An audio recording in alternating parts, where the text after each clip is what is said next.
আসসালামু আলাইকুম প্রিয় ভাই ও বোনেরা, ওয়াইটি বাংলা মোটিভেশন চ্যানেলে আপনাদের সবাইকে স্বাগতম। আজকের ভিডিওটি এমন একটি বিষয় নিয়ে যা অনেকের জীবনে বাস্তবতা, কিন্তু কেউ সহজে মুখ খুলে বলতে চায় না।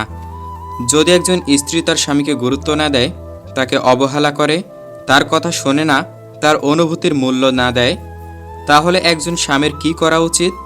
এই প্রশ্নটা শুধু একটি প্রশ্ন নয়, এটি একটি সংসারের ভাঙা গড়ার গল্প, একটি সম্পর্কের গভীর সংকটের প্রতিচ্ছবি। অনেক স্বামী আছেন যারা চুপচাপ সহ্য করেন, মনে কষ্ট রাখেন, কিন্তু কাউকে বলেন না। আবার কেউ কেউ রাগ করে ভুল সিদ্ধান্ত নিয়ে ফেলেন, যার ফলে সম্পর্ক আরও খারাপ হয়ে যায়। কিন্তু আজকের ভিডিওতে আমি আপনাদের এমন 4টি গুরুত্বপূর্ণ বিষয় বলবো, যেগুলো বুঝতে পারলে এবং জীবনে প্রয়োগ করতে পারলে আপনি শুধু নিজের সম্মানই রক্ষা করতে পারবেন না, বরং সম্পর্কটাকেও সঠিক পথে নিয়ে আসতে পারবেন ইনশাআল্লাহ। তাই ভিডিওটি শুরু থেকে শেষ পর্যন্ত মনোযোগ দিয়ে দেখুন, কারণ প্রতিটি কথার মধ্যে রয়েছে বাস্তবতা, অভিজ্ঞতা এবং জীবনের গভীর শিক্ষা। আর ভিডিওটি ভালো লাগলে অবশ্যই লাইক দিয়ে যাবেন, আপনার মতামত কমেন্টে জানাবেন এবং আপনার প্রিয় মানুষদের সাথে শেয়ার করবেন, কারণ আপনার একটি শেয়ার হয়তো কারো জীবনের দিক পরিবর্তন করে দিতে পারে। আর আপনি যদি এখনও আমাদের চ্যানেলটি সাবস্ক্রাইব না করে থাকেন, তাহলে অবশ্যই সাবস্ক্রাইব করে বেল আইকনটি অন করে দিন, যাতে ভবিষ্যতে এমন গুরুত্বপূর্ণ ভিডিও মিস না করেন। চলুন আর দেরি না করে শুরু করি আজকের গুরুত্বপূর্ণ আলোচনা, যেখানে আপনি জানতে পারবেন স্ত্রী যদি স্বামীকে গুরুত্ব না দেয়, তাহলে একজন স্বামীর কী করা উচিত এবং কিভাবে সে নিজের সম্মান বজায় রেখে সম্পর্ককে সুন্দরভাবে পরিচালনা করতে পারে। নিজের সম্মান ও আত্মবোধকে আগে বুঝতে শিখুন, কারণ আপনি নিজেই যদি নিজের মূল্য না বোঝেন, তাহলে অন্য কেউ আপনাকে কোনো মূল্যই দিবে না। অনেক স্বামী আছেন যারা স্ত্রীর অবহেলা, অগ্রাহ্য করা, কথা না শোনা এসব বিষয়কে চুপচাপ সহ্য করে থাকেন, শুধু এই ভেবে যে সময় গেলে সব ঠিক হয়ে যাবে। কিন্তু বাস্তবতা হলো, আপনি যখন বারবার নিজের সম্মানকে ছোট করেন, তখন অন্য মানুষও আপনাকে ততটাই ছোট ভাবতে শুরু করে। একটি সম্পর্ক তখনই ভারসাম্যপূর্ণ থাকে যখন দুজন মানুষ একে অপরকে সমানভাবে সম্মান দেয়। আপনি যদি নিজের অনুভূতি, নিজের কষ্ট, নিজের গুরুত্ব সব কিছুই চাপা দিয়ে রাখেন, তাহলে আপনার স্ত্রী কখনোই বুঝতে পারবে না যে আপনি কষ্ট পাচ্ছেন। আর সে যখন বুঝবেই না, তখন পরিবর্তনের প্রশ্নই আসে না। তাই প্রথম কাজ হচ্ছে নিজেকে বোঝা, নিজের ভেতরের শক্তিকে জাগিয়ে তোলা এবং পরিষ্কারভাবে উপলব্ধি করা যে আপনি সম্মানের যোগ্য। এর মানে এই নয় যে আপনি অহংকারী হয়ে যাবেন বা রাগ দেখাবেন, বরং আপনি শান্ত, সংযত কিন্তু দৃঢ় হবেন। আপনি নিজের আচরণে এমন একটা পরিবর্তনের বার্তা দিবেন যে আমি তোমাকে সম্মান করি, কিন্তু আমাকেও সম্মান করতে হবে। এই ব্যালেন্সটাই সবচেয়ে গুরুত্বপূর্ণ। অনেক সময় দেখা যায় একজন স্বামী নিজের সব কিছু ত্যাগ করে স্ত্রীর খুশির জন্য বাঁচতে থাকে, কিন্তু বিনিময়ে সে কিছুই পায় না। তখন তার ভেতরে হতাশা, রাগ, কষ্ট জমতে থাকে, যা একসময় বিস্ফোরণ ঘটায়। তাই সেই পর্যায়ে যাওয়ার আগেই নিজেকে থামান, নিজের জীবনের লক্ষ্য ঠিক করুন, নিজের কাজ, নিজের উন্নতি এসবের দিকে ফোকাস দিন। আপনি যখন নিজের জীবনে ব্যস্ত, আত্মবিশ্বাসী এবং সম্মানিত হয়ে উঠবেন, তখন স্বাভাবিকভাবেই মানুষ আপনাকে গুরুত্ব দিতে শুরু করবে। আপনার স্ত্রীও তার ব্যতিক্রম হবে না। মনে রাখবেন, সম্মান ভিক্ষা করে পাওয়া যায় না, এটি অর্জন করতে হয় নিজের আচরণে, ব্যক্তিত্ব এবং আত্মসম্মানের মাধ্যমে। তাই যদি আপনার স্ত্রী আপনাকে গুরুত্ব না দেয়, তাহলে প্রথমেই নিজেকে পরিবর্তন করুন, নিজের ভেতরের শক্তিকে জাগিয়ে তুলুন, কারণ সব পরিবর্তন শুরু হয় নিজের ভেতর থেকেই।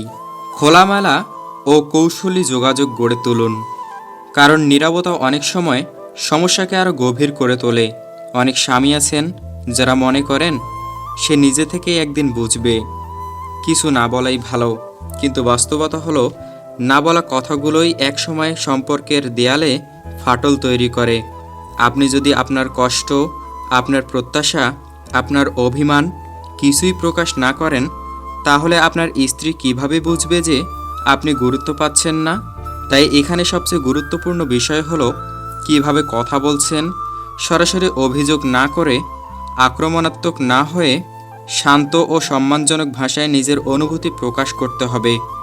যেমন, তুমি আমাকে কখনো গুরুত্ব দাও না, এভাবে বললে পরিস্থিতি খারাপ হবে। কিন্তু আপনি যদি বলেন, তুমি যখন আমার কথাগুলো গুরুত্ব দাও না, তখন আমি ভেতরে কষ্ট পাই, তাহলে সে বিষয়টি অন্যভাবে নেবে। এই পার্থক্যটাই সম্পর্ককে বাঁচায় বা ভেঙে দেয়। অনেক সময় স্ত্রীরা বুঝতেই পারে না যে তাদের কিছু আচরণ স্বামীর জন্য কষ্টের কারণ হয়ে দাঁড়াচ্ছে, তাই তাকে বোঝানো জরুরি। কিন্তু সেই বোঝানোর পদ্ধতিটাই মূল বিষয়। এছাড়া সঠিক সময় নির্বাচন করাও খুব গুরুত্বপূর্ণ। রাগের মুহূর্তে বা ঝগড়ার সময় কথা না বলে এমন একটি সময় বেছে নিন যখন দুজনেই শান্ত আছেন। তখন বসে খোলামেলা আলোচনা করুন। কোনো দোষারোপ নয়, কোনো চিৎকার নয়, শুধু বোঝানোর চেষ্টা। আর একটা বিষয় মনে রাখবেন, শুধু নিজের কথা বললেই হবে না, তার কথাও মনোযোগ দিয়ে শুনতে হবে। হয়তো তার ভেতরেও কিছু কষ্ট আছে, কিছু অভিমান আছে যা সে প্রকাশ করতে পারেনি। একটি সম্পর্ক তখনই শক্তিশালী হয় যখন দুজন মানুষ একে অপরের কথা শুনতে শেখে। তাই আপনি যদি সত্যি চান যে আপনার স্ত্রী আপনাকে গুরুত্ব দিক, তাহলে আগে একটি স্বাস্থ্যকর যোগাযোগের পরিবেশ তৈরি করুন। কারণ যোগাযোগই হলো সেই সেতু যা দুইজন মানুষের মধ্যে দূরত্ব কমায় এবং ভুল বোঝাবুঝিকে দূর করে। নিজের জীবন, লক্ষ্য ও ব্যক্তিত্বকে শক্তিশালী করুন। কারণ একজন মানুষের মূল্য তখনই বাড়ে যখন তার নিজের একটি দৃঢ় অবস্থান থাকে। অনেক সময় দেখা যায় একজন স্বামী তার পুরো জীবনটাই স্ত্রীকে ঘিরে ফেলে।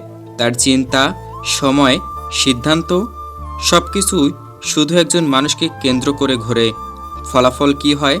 ধীরে ধীরে তার নিজের কোনো আলাদা গুরুত্ব থাকে না। কারণ মানুষ স্বাভাবিকভাবেই সেই জিনিসকে বেশি মূল্য দেয় যেটা অর্জন করা কঠিন, যেটার নিজস্ব একটি শক্ত অবস্থান আছে। আপনি যদি সবসময় নিজের সময়, নিজের কাজ, নিজের স্বপ্নকে পাশে সরিয়ে রেখে শুধু স্ত্রীর পেছনে ঘুরতে থাকেন, তাহলে সে হয়তো এটাকে স্বাভাবিক ধরে নেবে, এমনকি গুরুত্বও কমিয়ে দেবে। তাই এই জায়গায় আপনাকে একটি পরিবর্তন আনতে হবে। নিজের কেরিয়ার, নিজের দক্ষতা, নিজের উন্নতি এসবের দিকে ফোকাস দিন। আপনি কি হতে চান, আপনার জীবনের লক্ষ্য কি, এগুলো নিয়ে কাজ করুন। যখন আপনি নিজের জীবনে ব্যস্ত থাকবেন, নিজের উন্নতিতে মনোযোগ দেবেন, তখন আপনার মধ্যে একটি আলাদা আত্মবিশ্বাস তৈরি হবে। এই আত্মবিশ্বাসই আপনাকে অন্যদের চোখে মূল্যবান করে তুলবে। শুধু তাই নয়, আপনি যখন নিজের সিদ্ধান্তে দৃঢ় থাকবেন, নিজের সময়কে গুরুত্ব দেবেন, তখন আপনার স্ত্রীও বুঝতে বাধ্য হবে যে আপনি কোনো সাধারণ ব্যক্তি নন, আপনারও একটি গুরুত্ব আছে। আরেকটি গুরুত্বপূর্ণ বিষয় হলো নিজের ব্যক্তিত্ব গড়ে তোলা। আপনার আচরণ, কথা বলার ধরন, সিদ্ধান্ত নেওয়ার ক্ষমতা এসবই একজন মানুষের মূল্য নির্ধারণ করে। আপনি যদি সবসময় নরম, দ্বিধাগ্রস্ত, অন্যের উপর নির্ভরশীল হয়ে থাকেন, তাহলে কেউ আপনাকে গুরুত্ব দিবে না। কিন্তু আপনি যদি শান্ত, আত্মবিশ্বাসী এবং নিজের অবস্থানে দৃঢ় থাকেন, তাহলে স্বাভাবিকভাবেই মানুষ আপনাকে সম্মান করতে শুরু করবে। মনে রাখবেন, আপনি নিজেকে যতটা শক্তিশালী করবেন, আপনার অবস্থান ততটাই মজবুত হবে। আর তখন কেউ আপনাকে অবহেলা করার সাহস পাবে না, এমনকি আপনার স্ত্রীও না। তাই অন্যকে পরিবর্তন করার আগে নিজেকে এমন একটি অবস্থানে নিয়ে যান যেখানে আপনাকে গুরুত্ব না দিয়ে উপায় থাকবে না। প্রয়োজনে সীমারেখা নির্ধারণ করুন এবং কঠিন সিদ্ধান্ত নিতে শিখুন। কারণ অতিরিক্ত সহনশীলতা অনেক সময় দুর্বলতা হিসেবে ধরা হয়। একটি সম্পর্কে ভালোবাসা যেমন জরুরি, তেমনি সম্মান এবং সীমারেখাও সমান গুরুত্বপূর্ণ। আপনি যদি সবকিছু চুপচাপ সহ্য করতে থাকেন, যদি বারবার অবহেলা পাওয়ার পরেও কোনো প্রতিক্রিয়া না দেখান, তাহলে ধীরে ধীরে সেই অবহেলাই স্বাভাবিক হয়ে যাবে। তাই এখানে আপনাকে বুঝতে হবে কোথায় থামতে হবে, কোথায় নিজের অবস্থান স্পষ্ট করতে হবে। সীমারেখা নির্ধারণ মানে ঝগড়া করা নয়, বরং নিজের প্রতি সম্মান বজায় রাখা। আপনি শান্তভাবে কিন্তু দৃঢ়ভাবে জানিয়ে দিতে পারেন কেন এই আচরণগুলি আপনি মেনে নিতে পারবেন না। যেমন, যদি আপনার স্ত্রী আপনার কথা একেবারেই গুরুত্ব না দেয় বা বারবার আপনাকে অপমান করে, তাহলে সেটাকে চুপচাপ সহ্য না করে স্পষ্টভাবে বলুন যে এই আচরণ আপনার জন্য গ্রহণযোগ্য নয়। তবে এই কথাগুলো বলার সময় রাগ বা চিৎকার নয়, বরং আত্মবিশ্বাস ও স্থিরতা থাকতে হবে। আরেকটি গুরুত্বপূর্ণ বিষয় হলো কথার সাথে কাজের মিল রাখা। আপনি যদি শুধু বলেই যান কিন্তু কোনো পরিবর্তন না আনেন, তাহলে কেউই আপনার কথা গুরুত্ব দিবে না। তাই যখন আপনি একটি সীমারেখা নির্ধারণ করবেন, তখন সেটাকে বাস্তবে বজায় রাখতে হবে। প্রয়োজনে কিছু কঠিন সিদ্ধান্তও নিতে হতে পারে, যেমন দূরত্ব তৈরি করা, নিজের সময় আলাদা রাখা বা সম্পর্ক নিয়ে গভীরভাবে চিন্তা করা। কারণ একটি সম্পর্ক তখনই টিকে থাকে যখন সেখানে দুজন মানুষেরই সমান সম্মান থাকে। একতরফা সম্মান কখনোই একটি সুস্থ সম্পর্ক তৈরি করতে পারে না।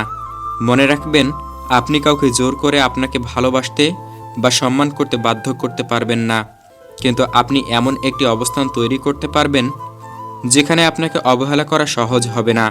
তাই যদি আপনার স্ত্রী আপনাকে গুরুত্ব না দেয়, তাহলে নিজেকে দুর্বল বানিয়ে রাখবেন না, বরং নিজের সীমারেখা নির্ধারণ করুন, নিজের আত্মসম্মান রক্ষা করুন এবং প্রয়োজনে কঠিন সিদ্ধান্ত নিতে পিছপা হবেন না। এটাই একজন সচেতন, আত্মসম্মানবোধ সম্পন্ন মানুষের সবচেয়ে বড় শক্তি। প্রিয় ভাই বোনেরা, আজকের এই ভিডিওতে আমরা এমন একটি বিষয় নিয়ে বিস্তারিত আলোচনা করলাম যা অনেক সংসারের নীরব কষ্টের কারণ। স্ত্রী যদি স্বামীকে গুরুত্ব না দেয়, তাহলে একজন স্বামীর কী করা উচিত আমরা দেখলাম। প্রথমে নিজের আত্মসম্মান ও আত্মমূল্যবোধকে শক্তিশালী করা কতটা জরুরি। কারণ আপনি নিজেই যদি নিজের মূল্য না বোঝেন, তাহলে অন্য কেউ কখনো আপনাকে মূল্য দেবে না। তারপর আমরা জানলাম খোলামেলা ও কৌশলী যোগাযোগ কতটা গুরুত্বপূর্ণ, কারণ না বলা কথাগুলোই একসময় বড় সমস্যার সৃষ্টি করে। এরপর আমরা বুঝলাম নিজের জীবন, লক্ষ্য ও ব্যক্তিত্বকে শক্তিশালী করা ছাড়া সম্মান পাওয়া সম্ভব নয়। এবং অবশেষে সীমারেখা নির্ধারণ করা এবং প্রয়োজনে কঠিন সিদ্ধান্ত নেওয়ার গুরুত্ব, যা একজন মানুষকে দুর্বল থেকে বের করে এনে আত্মসম্মানের জায়গায় দাঁড় করায়। এই চারটি বিষয় শুধু একটি সম্পর্ক ঠিক করার উপায় নয়, বরং এগুলো একজন মানুষের পুরো জীবন বদলে দেওয়ার শক্তি রাখে। কারণ যখন আপনি নিজের মূল্য বুঝতে শিখবেন, নিজের জীবনে ফোকাস করবেন, সঠিকভাবে কথা বলতে শিখবেন এবং নিজের সীমারেখা বজায় রাখবেন, তখন শুধু আপনার সম্পর্কই নয়, আপনার পুরো ব্যক্তিত্ব পরিবর্তন হয়ে যাবে। মানুষ তখন আপনাকে নতুনভাবে দেখতে শুরু করবে, আপনার কথার মূল্য বাড়াবে, আপনার উপস্থিতির গুরুত্ব তৈরি হবে। মনে রাখবেন, ভালোবাসা কখনো একতরফা হয় না, সম্মানও একতরফা হতে পারে না। একটি সম্পর্ক তখনই সুন্দর হয় যখন সেখানে দুজন মানুষ একে অপরকে বোঝে, সম্মান করে এবং মূল্য দেয়। তাই কখনোই নিজের সম্মানকে ছোট করবেন না, নিজের কষ্টকে অবহেলা করবেন না, কারণ আপনি গুরুত্বপূর্ণ, আপনার অনুভূতি গুরুত্বপূর্ণ। আজকের ভিডিওটি যদি আপনার কাছে সামান্য উপকারে আসে, তাহলে অবশ্যই লাইক দিয়ে আমাদেরকে উৎসাহ দিন। আপনার মূল্যবান মতামত কমেন্টে জানাতে ভুলবেন না। আপনার একটি কমেন্ট আমাদের জন্য অনেক বড় অনুপ্রেরণা। আর ভিডিওটি আপনার বন্ধু, পরিবার বা প্রিয়জনদের সাথে শেয়ার করুন। হয়তো আপনার একটি শেয়ার কারো জীবনে বড় পরিবর্তন আনতে পারে। এবং আপনি যদি এখনও ওয়াইটি বাংলা মোটিভেশন চ্যানেলটি সাবস্ক্রাইব না করে থাকেন, তাহলে অবশ্যই সাবস্ক্রাইব করে বেল আইকনটি অন করে দিন, যাতে ভবিষ্যতে এমন বাস্তবমুখী, শিক্ষণীয় এবং জীবন বদলে দেওয়া ভিডিওগুলো আপনি সবার আগে পেয়ে যান। সবাই ভালো থাকুন, সুস্থ থাকুন এবং নিজের সম্মানকে সবসময় সবচেয়ে উপরে রাখুন। আল্লাহ হাফেজ। দেখা হবে পরবর্তী কোনো ভিডিওতে।